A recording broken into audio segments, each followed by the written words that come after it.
नमस्कार नहीं welcome all to study IQ। मैं हूं प्रशांत धवन। नाउ ये एक्सपेक्ट किया नहीं था कि ऐसा हो जाएगा, मगर सबसे पहले हम सब ये बात एडमिट करेंगे कि Neeraj Chopra is a world class champion and we are all proud of him. देखिए, आज के समय हमारी एक्सपेक्टेशंस इतनी हाई थी कि नीरज चोपड़ा गोल्ड मेडल लेके आएंगे।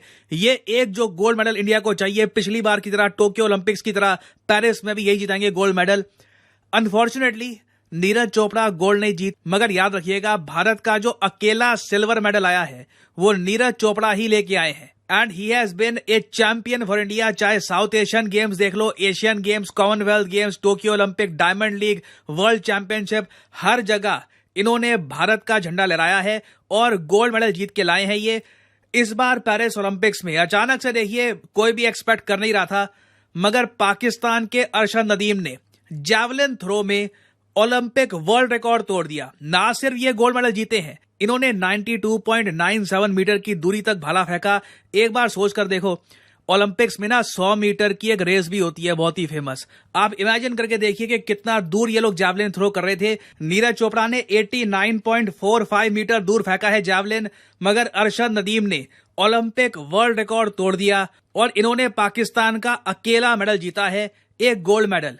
और ये जो जीत है ना, इसने पूरा गणित बदल के रख दिया है। आप देखोगे आज के समय, हालांकि पीएम मोदी कांग्रेचुलेट कर रहे हैं, हमारे सारे जो मिनिस्टर्स हैं वो कांग्रेचुलेट कर रहे हैं नीरज चोपड़ा को और कह रहे हैं कि बहुत अच्छी एक जीत हुई है। बट आप साथ ही साथ ये भी देखोगे कि ये आर्टिकल बहुत पब्लिश हो रहे हैं कि पाकिस्तान इंडिया के ऊपर चला गया ओलंपिक्स में। मेडल टैली में आप अगर देखोगे, अभी आपको दिखाऊंगा, पाकिस्तान इंडिया के ऊपर आपको दिख रहा है, जबकि पाकिस्तान का एक मेडल, इंडिया के 5 मेडल हो चुके हैं। जी हां, हमारी जो हॉकी टीम है उन्होंने भी एक ब्रॉन्ज मेडल जीता है भारत के लिए। तो सबसे पहले जो मेडल टैली है ये मैं आपको दिखाता हूं कि इंडिया पाकिस्तान के नीचे कैसे हो गया और इतिहास में कितनी बार ओलंपिक्स में हम पाकिस्तान के पीछे हुए हैं। नाउ ओलंपिक मेडल टैली अभी के लिए अगर हम देखें, बाय द वे ओलंपिक्स को अब ज्यादा टाइम बचा नहीं है। ये 11 अगस्त को ओलंपिक्स की क्लोजिंग सेरेमनी है और एक आप देखोगे नेक टू नेक कंपटीशन चल रहा है यूएसए चाइना के बीच में। चाइना के 29 गोल्ड मेडल, यूएसए के 30 gold medal. China 1-2 gold medal कहीं से एक्स्ट्रा अगर ले आया ना तो चाइना यूएसए के आगे चला जाएगा। और एक बात नोट करना, ऑस्ट्रेलिया ने होम कंट्री फ्रांस को भी पीछे छोड़ दिया है। ऑस्ट्रेलियंस, मैं कहूंगा हमें स्टडी करना चाहिए इनकी सोसाइटी को, किस तरीके से यहां पर ये एथलीट्स प्रोड्यूस करते हैं। कमाल का रिकॉर्ड है ऑस्ट्रेलिया का इस केस में, सिर्फ क्रिकेट में नहीं, ऑल अराउंड स्पोर्ट्स में आप देखोगे इनकी डोमिनेशन है। और ऑस्ट्रेलियंस, ये जो ग्राफिक है ये काफी शेयर कर रहे थे कि वैसे हम चाइना और यूएसए से पीछे होंगे, मगर आबादी से देखो, ऑस्ट्रेलिया की आबादी 2.5-3 करोड़ के आसपास है।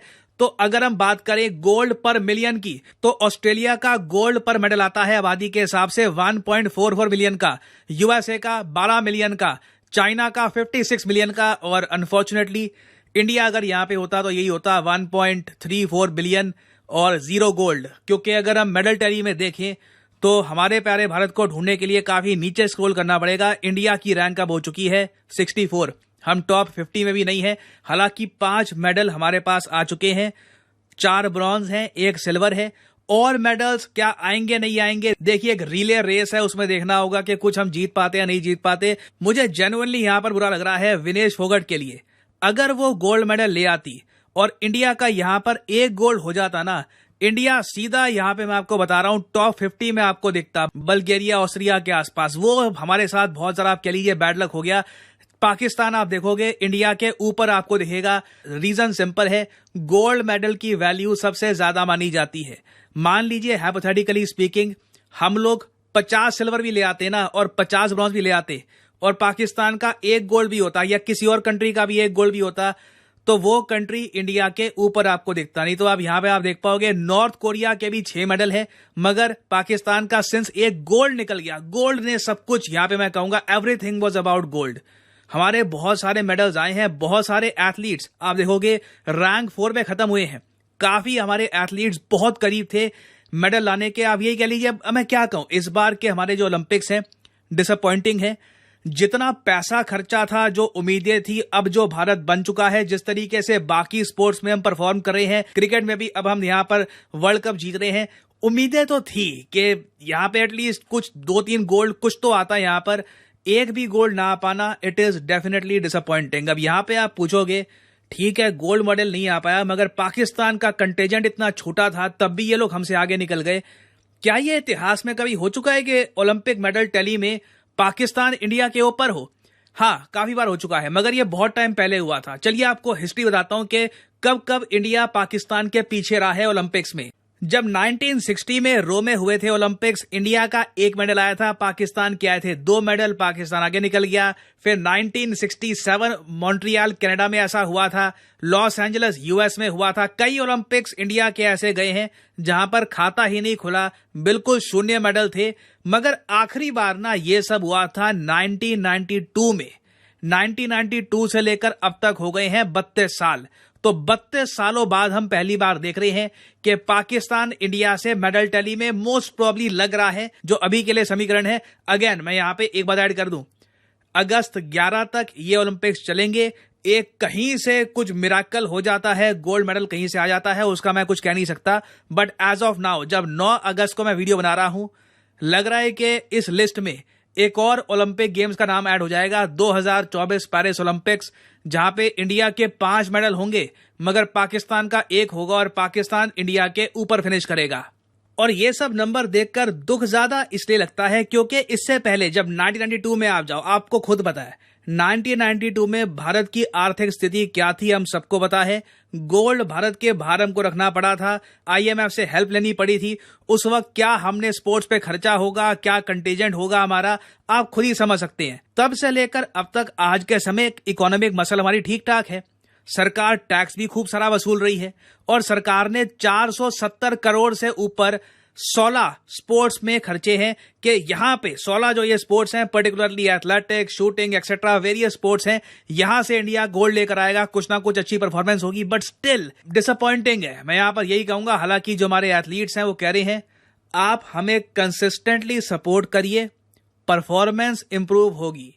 और मुझे यहां पर बोलना पड़ेगा, देखो अब यहां पे कई लोग कहेंगे कि चाइना जैसा परफॉर्म कर रहा है, हम वैसा परफॉर्म क्यों नहीं कर पाते। चाइना की देखिए परफॉर्मेंस का मेन रीजन ये है, उनका जो स्कूल सिस्टम है ग्राउंड लेवल पर वो बहुत अच्छा है, वेल फंडेड है। चाइना के स्कूल्स काफी हद तक मैं कहूंगा स्टैंडर्ड में इंडियन स्कूल से बेहतर है। वहां पे एथलीट्स को वो लोग पिक कर लेते हैं। चाइना में सिस्टम यह है कि बहुत ही अर्ली एज से ही जो प्रोडिजी होता है, जिस एथलीट में पोटेंशियल होता है मेडल लाने का, अर्ली एज से ही उसको स्कूल लेवल से ही चुन लिया जाता है। एक गवर्नमेंट प्रोग्राम में वो फिर एनरोल हो जाता है और गवर्नमेंट प्रॉपर तरीके से उसकी देखभाल करती है और उसको एक गोल्ड मेडलिस्ट बनाया जाता है। बहुत रेयरली होता है कि चाइना में कोई कहीं रैंडमली कोई आदमी 16-17 साल की उम्र में उठता है और कहता है कि आई थिंक आर्चरी में मैं काफी अच्छा हूं, खुद प्रैक्टिस करता है और मेडल ले आता है। This is rather rare. Government का काफी ज्यादा बड़ा रोल होता है चाइना की मेडल टैली में। तो इंडिया में देखिए अभी तक मैं यही कहूंगा, लोग गलत नहीं बोलते, हमारे यहाँ 10 सालों से लोग इस बात को लेकर कंप्लेन कर रहे हैं कि इंडिया में स्पोर्टिंग कल्चर नहीं है। हमारे यहाँ स्कूल में जाया जाता है, मैक्सिमम मार्क्स लेके आओ, अच्छे स्कूल में जाओ, फ्यूचर सिक्योर करो। स्पोर्ट्स में पता नहीं कुछ हम कर पाएंगे नहीं कर पाएंगे। फिर एथलीट्स लोअर लेवल पर कितनी बार करप्शन फेस करते होंगे, कितनी बार उनको मौका नहीं मिलता होगा, वो बातें तो खैर काफी बार हम जान ही नहीं पाएंगे। तो हमें देखो फंडामेंटली बहुत कुछ बदलने की आवश्यकता है। अभी हालत बहुत ज्यादा खराब है और अगेन ऐसा नहीं है कि हम लोग सिचुएशन को इम्प्रूव कर नहीं सकते।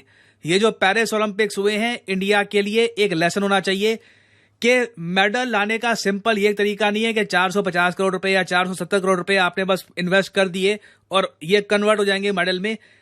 आप पैसा किस तरीके से खर्च रहे हो, इसमें भी आपको बहुत जरा सोच समझ के एक्शन लेना होगा। अब एक बार को यहाँ पे आप ये भी कह सकते हैं कि प्रकाश पादुकोण, दीपिका पादुकोण के फादर फेमस बैडमिंटन प्लेयर हैं, कई ओलंपिक एथलीट्स को ये ट्रेनिंग दे चुके हैं। इन्होंने हाल ही में ये कहा था कि इंडियन एथलीट्स उतना दम नहीं लगा रहे, उतना एफर्ट नहीं डाल रहे। वेल देखो, ये क्रिटिसिज्म भी अपनी जगह है। मैं यहाँ पर ये नहीं कह सकता कि प्रकाश पादुकोण बिल्कुल गलत है, इनका अपना एक्सपीरियंस है, ये भी अपनी तरफ से अपना एक व्यू पॉइंट रख रहे हैं। बट इन दी एंड देखिए हमें अपने एथलीट्स को सपोर्ट करना होगा। We have to believe in them. और उम्मीद यही है कि इस बार के ओलंपिक्स से हम सीखेंगे, कई जो सक्सेसफुल कंट्रीज हैं उनके मॉडल्स को स्टडी करेंगे और होपफुली इवेंचुअली हमको इसके रिजल्ट भी दिखेंगे अगले ओलंपिक्स में। अगले ओलंपिक्स यूएसए में है। इस ओलंपिक्स में कल रात जो हुआ है ना, वो लिटरली पूरे पाकिस्तान के लिए भी जो है ना वो बहुत ज़्यादा शॉकिंग था, क्योंकि ये तो उम्मीद की जा रही थी कि भाई सिल्वर या ब्रॉन्ज जो है वो तो मेडल मिल जाएगा, लेकिन गोल्ड की अगर बात की जाए तो लिटरली किसी ने भी, मेरा ख्याल है कल रात से पहले उम्मीद नहीं थी कि भाई गोल्ड भी आ सकता है। ऑनेस्टली बोलूं, इट वॉज कम्प्लीटली अनएक्सपेक्टेड। लेकिन ये कि मैंने जिंदगी में कभी ना ओलंपिक्स नहीं देखी गेम्स, मैं सच बताऊंगी इस तरह से। यू नो जैसे अभी अगर हम लोग पेरिस में देखें तो टाइम बहुत ज्यादा डिफरेंस है, बट जैवलिन थ्रो की अगर बात करें तो सबसे पहले तो मैं इस चीज को एक्नॉलेज करना चाहूंगी कि अगर मुझे पता चला जैवलिन थ्रो का तो वो नीरज चोपड़ा जी की वजह से ही पता चला था।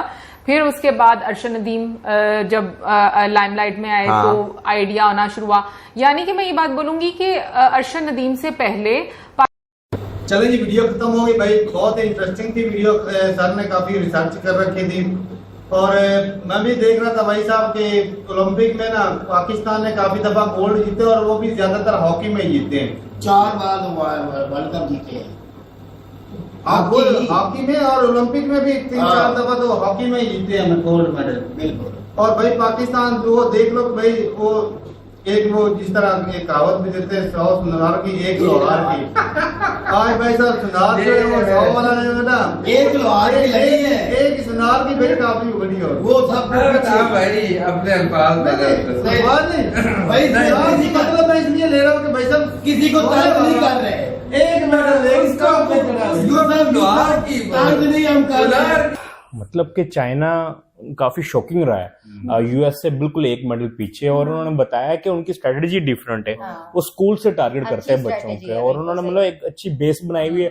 और बिल्कुल ये इसमें कोई दो राय नहीं कि इंडिया और पाकिस्तान में सेम कल्चर है, कि हमारे पेरेंट्स जैसे मेरे भी पेरेंट्स है, वो फोकस यही करते थे। हालांकि मैं क्रिकेट अच्छी खेलता था, नहीं बेटा पढ़ो पढ़ो पढ़ो, परसेंटेज आनी चाहिए बस, मतलब 90%, 80%, मतलब इससे नीचे तो ऐसा ही है। और मतलब एक्सेप्टेबल ही नहीं है। बिल्कुल ऐसे है। एक्स्ट्रा करिकुलर में क्या चल रहा है उनको कोई इतना नहीं पता। बच्चा चला भी गया तो उनको ऐसा लग रहा होता है कि जैसे ना टाइम वेस्ट कर रहे हैं। आपको याद है जब हमने MS धोनी मूवी देखी थी तो उसके अंदर MS धोनी का भी शुरू का यही दिखाया था कि उनको क्रिकेट में बहुत ज्यादा जो है वो क्रेज था, लेकिन उनके फादर कह रहे थे नहीं तुम पढ़ाई पे फोकस करो। तो ये फैमिली, पेरेंट्स, ये पूरा एक सिस्टम। तो बड़ी सरप्राइजली बात होगी है जी कि नदीम अरशद ने जो मार्का मारा है, बहुत खुशी की बात है। और हमारे लिए ये बड़ा सरप्राइज है कि इस दफा इंडिया से वो आगे चले गए हैं, पाकिस्तान को आगे लेकर आए हैं, और एक बहुत बड़ा रिकॉर्ड था जो पाकिस्तान के खिलाड़ी ने तोड़ा है।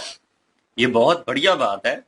और अप डाउन्स जो है वो भी जो पाकिस्तान के और इंडिया के माबैन चलते रहे हैं, प्रशांत सर ने बड़े अच्छे से, बड़े डीपली से बताया वो।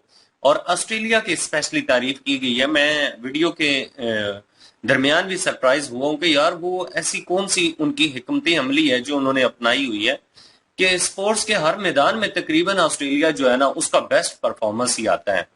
अगर क्रिकेट की बात करें तो वहां पे भी उनका एक बहुत बड़ा नाम है ऑस्ट्रेलिया का, और ओलंपिक की बात करें तो ओलंपिक में भी